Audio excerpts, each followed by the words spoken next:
We are there. All right, you ready for my silly theme song? It's Nosh and Schmooze, where we talk about cool stuff concerning the Jews and everybody else. Welcome everybody to Nosh and Schmooze. This is episode 32, and I'm very honored and pleased to have with us today Tongo Eisen-Martin, San Francisco's Poet Laureate, discussing the struggles for freedom. As always, if you have comments or questions for Tongo, please leave them in the comment section on Facebook and I will field your questions to him. But first, a bit about my guest. Originally from San Francisco, Tongo Eisen-Martin is a poet, movement worker, and educator.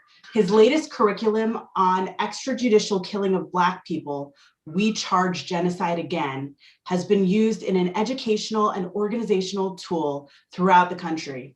His book titled Someone's Dead Already was nominated for a California Book Award. His latest book, Heaven is All Goodbyes, was published by City Lights Pocket Poets series, was shortlisted for the Griffin's Poetry Prize and won a California Book Award and an American Book Award. He is San Francisco's 8th Poet Laureate, and we're so happy to have you here with us today, Tongo. Thanks so much for joining us. Thank you.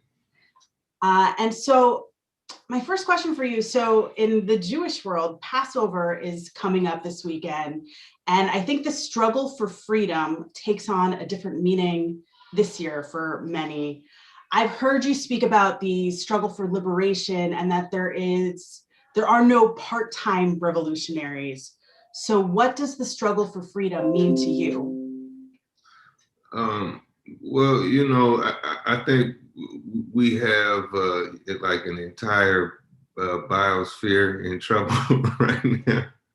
And so like we need we need a drastic transformation, both in the both in realities of production and realities of these various kind of military industrial complexes as they exist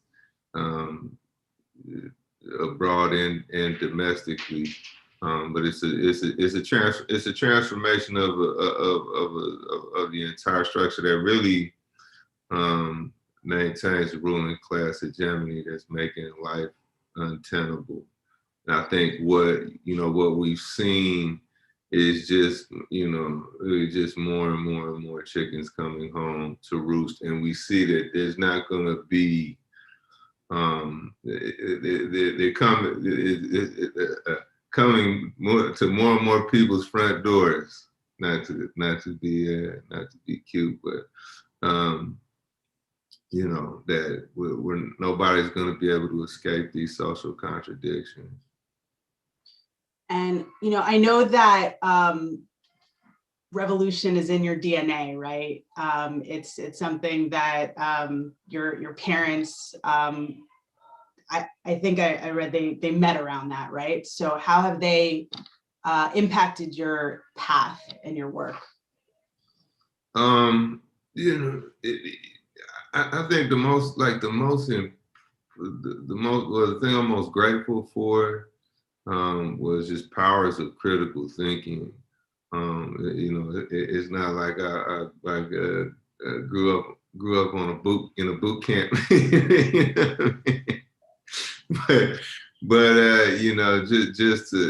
just constantly being asked to unpack and deconstruct what I was looking at was the most crucial crucial blessing of my upbringing.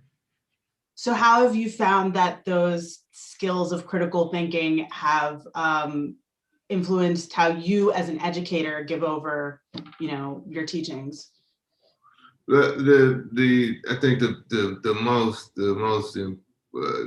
kind of almost like, I don't know, maybe the principal task of teaching is really just to bring someone to their own power, especially the journey of just teaching yourself. So what that orientation did for me was just have me try to figure out at all times in whatever the educational task is, at all times we try to figure out how to, uh, you know, inspire that critical thinking in the so-called student, and give them the kind of tools of that.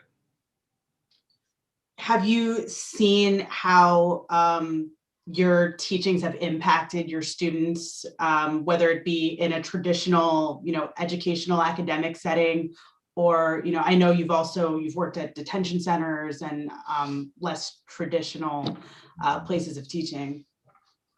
You know, on the back end, like if you do this long enough, you know, on the back end, you especially in the social media era, you know, old students will tap in and you know, tell me how groovy I was for them. But actually, you know, it was almost the individual success story that drove me to more kind of like taking the gloves off, more organizing work. Because I saw that regardless of what my individual effort was, and even regardless of what the individual effort or whatever student was, ultimately all the institutions of the world were still intact at the end of the day. And these institutions really not being for people, really an anti-people agenda won every day, or was facilitated every day by these institutions. So you know, I just kind of got away from individual assessment. I mean, especially looking at looking at collective reality right now, just how insane it is. I think it's hard. I know I would never feel successful. You know, I mean, like we're in science fiction right now. So you know, I just so then then the trick is that now am I going to therefore conform to this madness outside, or and say, oh well, you know, let me figure out, let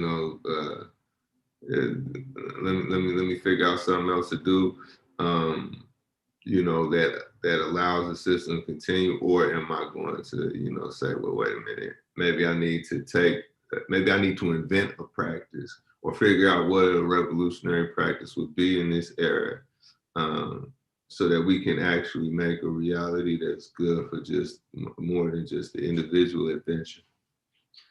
Well, I think, part of that probably is the curriculum that you've built. And, I'm curious if you could speak to that a bit about your curriculum. Yeah, it's so the curriculum we charge genocide again was to accompany the study. Operation Ghettostorm was found that every 28 hours, a Black person is killed by a police officer or a security guard. And so, you know, what the study found was that there is no no geographical relief. No, it doesn't matter where the city is or what size the city is, where there are Black people and where there are police, there is a, you know, there's an unacceptable reality of extrajudicial killing. And so the curriculum was to give an ideological framework, like what makes a society tick that would have this reality, this military reality. And so, you know, it was originally written in the year of Trayvon Martin. But now, you know, every time there's kind of a resurgence of extrajudicial killing as phenomenon occupying more the front of the mass imagination, and there's interest grows in the study again in the curriculum. Where is this curriculum taught?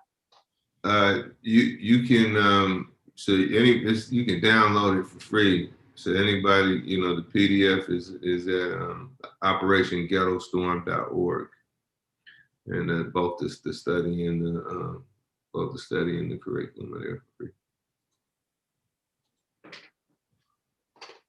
Operation Ghettostorm.org. Yeah.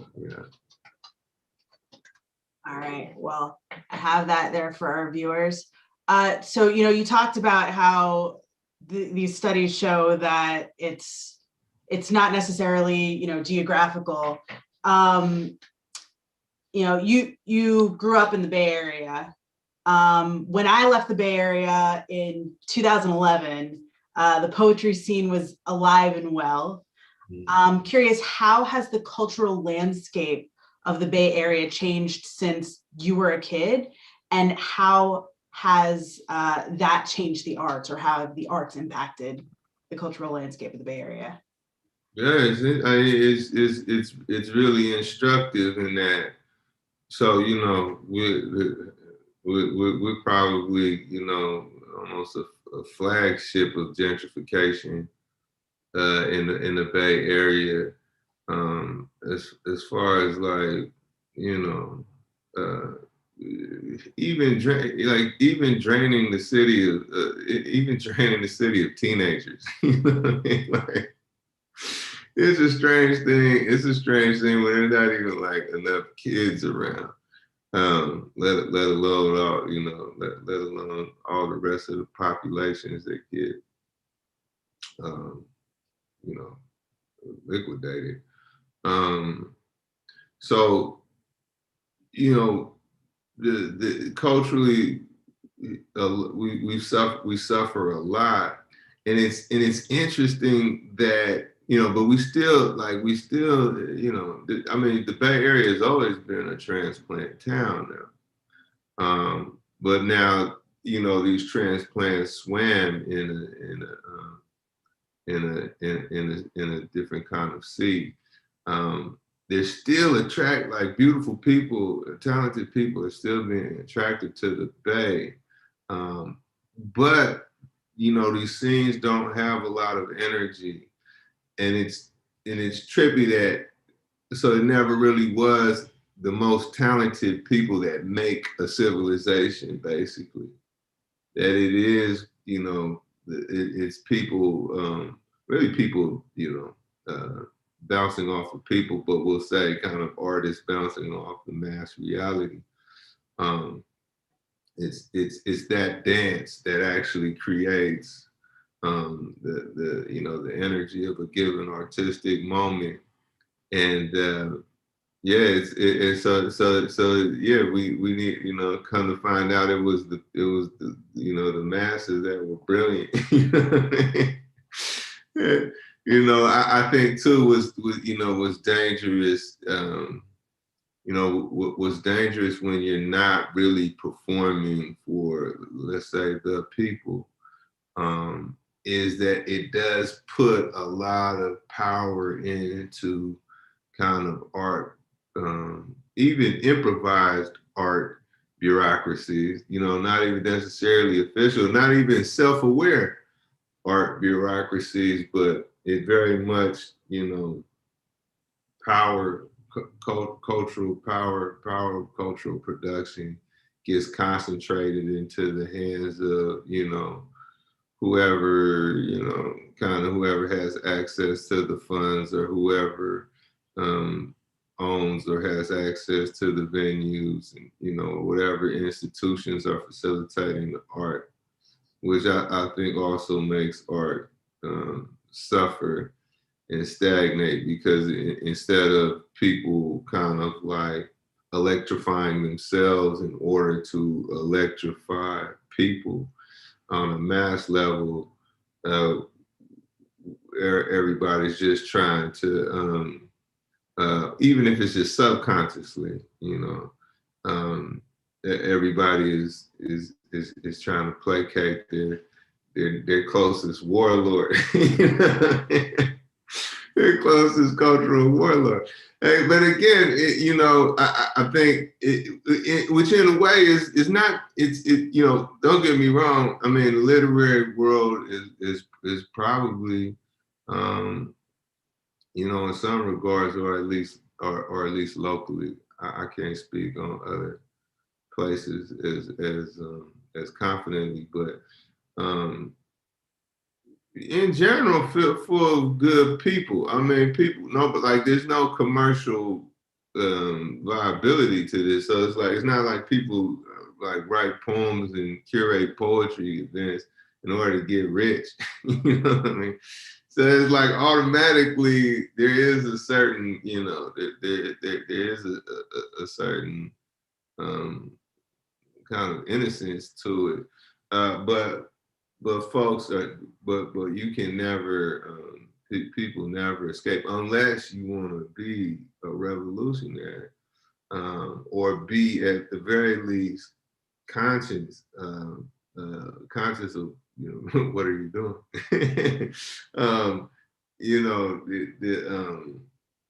I just made myself laugh too. I laughed myself out of the train of thought. But if you're not if you're not conscious, you will practice you will end up practicing the greater hegemony, right? That all the other institutions are rules that all the other institutions are playing by. There's no kind of there's no discipline that exists outside of that, outside of institutional realities. Right. And I know that a lot of the places, at least in the spoken poetry world in the Bay Area, a lot of places have gone under in the past year. And, I know there's still like a couple independent bookstores that are holding strong, and San Francisco's like one of the last remaining places where independent bookstores can hold on. And you're helping in that regard, with the Black Freighter Press. Can you speak about that? Yeah, so Black Freighter Press, it was kind of born of a few missions. One, to in a very small way, small scale, capture just a little bit of the means of cultural production, right? That, the understanding that like it doesn't matter, it doesn't matter how groovy an individual assertion I have as an artist. So I could be a poet that say whatever I want to say, how I want to say it, do what I want to do, and all of this thing.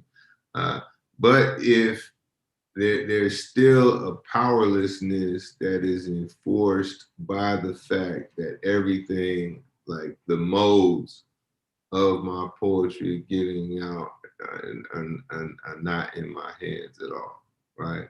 I'm still, this is still somebody else's venue. This is still somebody else's press. This is still somebody else's institution.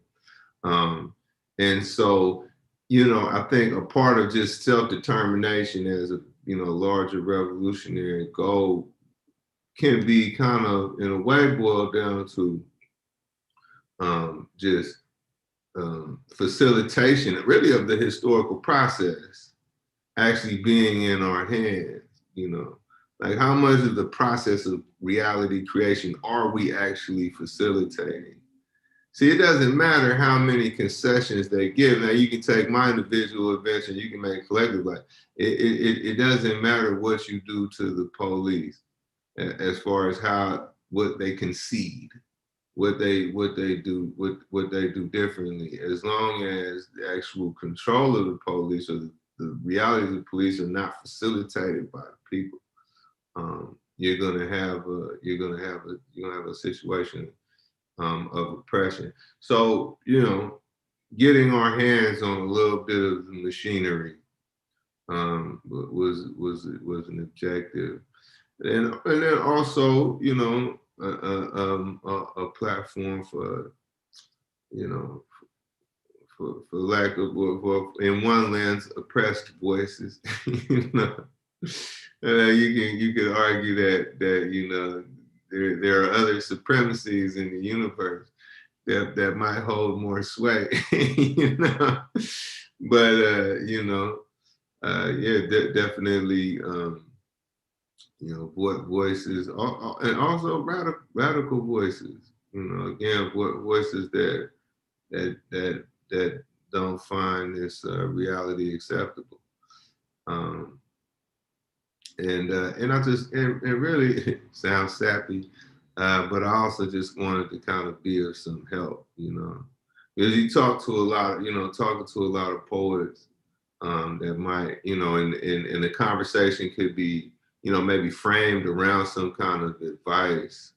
But more and more, as I would either be in these conversations or sit or, or eavesdrop or, just be there, or a wallflower. I came to the conclusion that this cat doesn't need, you don't need no advice. You need a break, and so just to, be a vehicle for folks, kind of evolution. Was also an objective, and we'll see what else happens along the way. I mean, ultimately, I wanted to, I wanted to be evolve towards a cooperative model. Where did the name Black Freighter Press, like, what was the inspiration for that? From Nina Simone's rendition of Pirate Jenny from the Three Penny Opera. Wow. I'm not gonna sing. I don't have the courage that you had to just break out in song. I mean, we can't all be Nina Simone, right?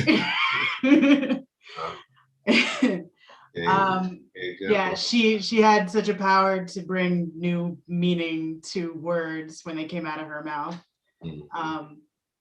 Just revitalize. So, you talked about voices in poetry. I'm curious if there are new voices in poetry that you're excited about. Yeah, there are a lot, and I almost think the poetry might even be accelerating.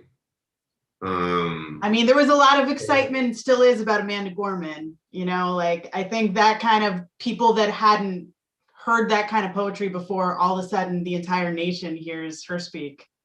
We have to be careful, though. Why is that? We have to be careful with kind of with the so-called kind of mainstream embraces, because I think, in a way, I think the bourgeoisie is actually kind of split right now on how they're going to really maintain their hegemony. And I think you have one side that is like, one really neoliberal side that's like, we can let's just kind of like business as usual it, adding more kind of like, what do they call it? Like almost a representation politics, or a participation, but like, oh, look, you're here too. And then you have this kind of neo-Confederate tendency that is seen to consolidate at least enough confidence, if not numbers, to pull off, the performance art of January 6th, And so in that kind of, I think in that competition, you know, brilliant poets like Amanda Gorman gain employ, or even a cat like me also kind of gets get some attention. But I think it's part of this, you know, I think it's actually part of the ruling class working itself out. Um, but I think Amanda Gorman is a good example of what I was thinking, just talent wise, like younger and younger, being greater and greater. And so they're just like just a whole lot of just a lot of brilliant young writers, and I think there are kind of autonomies, little autonomous pockets as well. Strong little, you know, kind of mini renaissances popping up all over the place. Yeah. It seems kind of to me like, I don't know, how there's some phenomenon in society and the arts and something, and then people like catch on to it and they're like, oh, this is happening. Okay. And yeah, I'd be excited about that. So I know that you've also, I don't know if you're currently doing, but like you've definitely done work in underprivileged neighborhoods in San Francisco, Hunters Point, things like that. I'm curious, you know, what you tell kids who want to be aspiring poets. You know, what advice do you have for them? Well, you know, I mean, I really there are so many people doing just so much more kind of selfless, braver work than I ever done or will do that for me to, you know, really take any sit from a position of, you know, kind of community, you know, worker. But what I kind of humbly submit, whenever I'm doing anything, is that, you know, really you can't be a poet first, or whatever your kind of like individual, you know, universe of talent and comfort zone. You know, you have to. You have to. There really are only two kinds of people. You know, there are revolutionaries, and there are tools of the ruling class. And so, you know, but even now, this doesn't necessarily have to translate into anything culturally austere, or psychologically austere, or anything like that. But it's just like, well, you know, always measuring yourself and measuring your activities by how does this relate as honestly as possible to our collective picture, to our bigger picture. And so, you know, when you ask yourself these kind of questions, it does require, you know, you to come to terms with, well, what is actually going on? Like, how is power actually working, actually facilitating? And where am I in these agendas, right? I think that one of the kind of the brilliant, one of the kind of brilliant, even like historical innovations of the United States empire is actually the power of concession. To like, no, take this. You don't, you know, if you're that upset, You know, here, just take this and go along with all the other businesses, usual. And so, and especially now, again, where climate crisis has, is hitting the fan, and there's all the other contradictions playing out in a real farcical way. Like there's no reason why over 500,000 people should have died from corona. It is absolutely the way this society is structured is how you have all of these deaths, right? There's no reason actually, there's no reason even to play cops and robbers in the streets anymore. Just as far as just the resources we have access to, just the potentials, the human potential, like what actually we can do. There's no reason other than people wanting to maintain power. Mm-hmm. Well, that being said, we've talked a lot about revolution and poetry. I would love it if you could grace us with a poem. Right on. Put you on the spot. I go to the railroad tracks and follow them to the station of my enemies.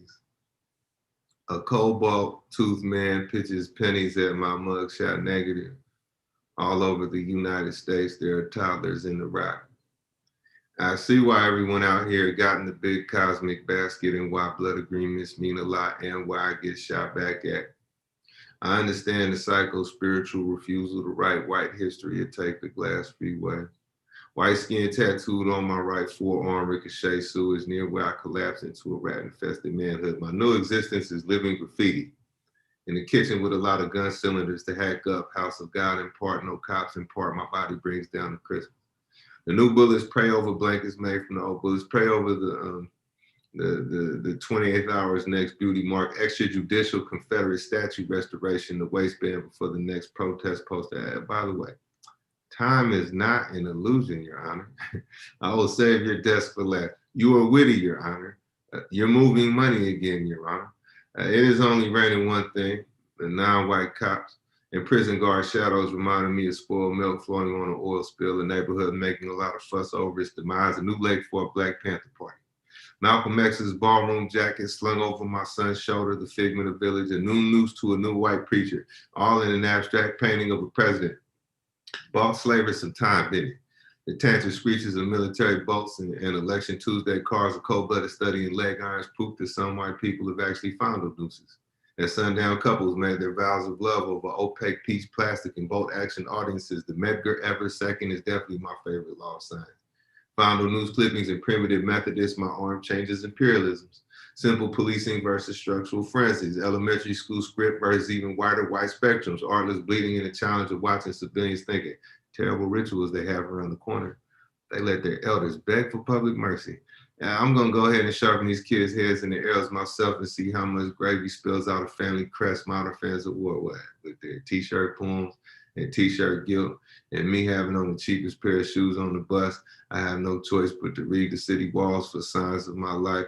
Apparently too much of San Francisco was not there in the first place. Now this dream requires more condemned Africans, or put another way, state violence rises down, or still life is just getting warmed up, or army life is looking for a new church and ignored all other suggestions, or folktale writers have not made up their minds as to who is gonna be their friends. This is the worst downtown yet. And I brought a cigarette everywhere. I've taken many a walk to the back of a bus that led on out the back of a storyteller's prison sentence, then on out the back of slave scars, but this is my comeback phase. I left my watch on the public bathroom sink and took the toilet with me, threw it at the first bus I saw, eating single mothers half alive. It flew through the bus line number and on out the front of the White House. Said, hopefully you find comfort downtown, but if not, we brought you enough cigarette filters to make a decent winter coat. The special species of handshake lets all know who's king and what's the lifespan of uniform cloth. This coffin needs to quit acting like those are birds singing. Rusty nails have no wings, have no voice other than that of a white world dying their book pages in the gas pump catchy, isn't it? The way 3 nooses is the rule. or the way potato sack masks go so well with radio codes, or the way condemned Africans fought their way back to the ocean, only to find waves made in 1920s, burnt up piano parts, European backdoor deals, and red flowers for widows who spent all day in the sun mumbling in San Francisco. Red flowers, but what's the color of a doctor visit? There are book titles in the streets.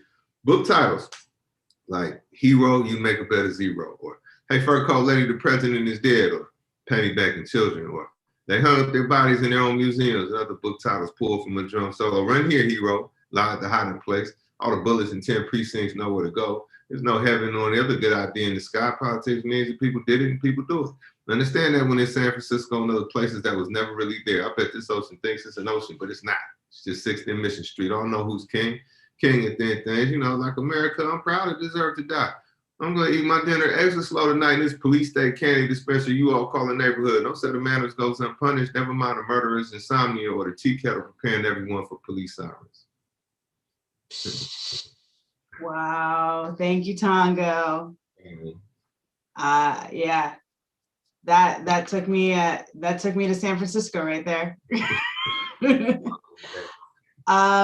Thank you so much for that. Thank you for joining us today. We're so lucky to have your voice in the world, and San Francisco is so lucky to claim you as their poet laureate. So how long does your reign last as poet laureate? Well, all goes well, 3 years. You know. Awesome. And you're going to have another book coming out later this year, correct? Yes. Blood on the Fog in September. Amazing. Well, yeah, I'm so grateful to have you here, and yeah, keep doing the important work you're doing in the world, and people are listening, and those young voices are listening too. I appreciate it. You're helping to shape their minds. What's up? All right. Thank you, everybody. We will not have an episode next week because of the holiday, and we'll be coming at you at April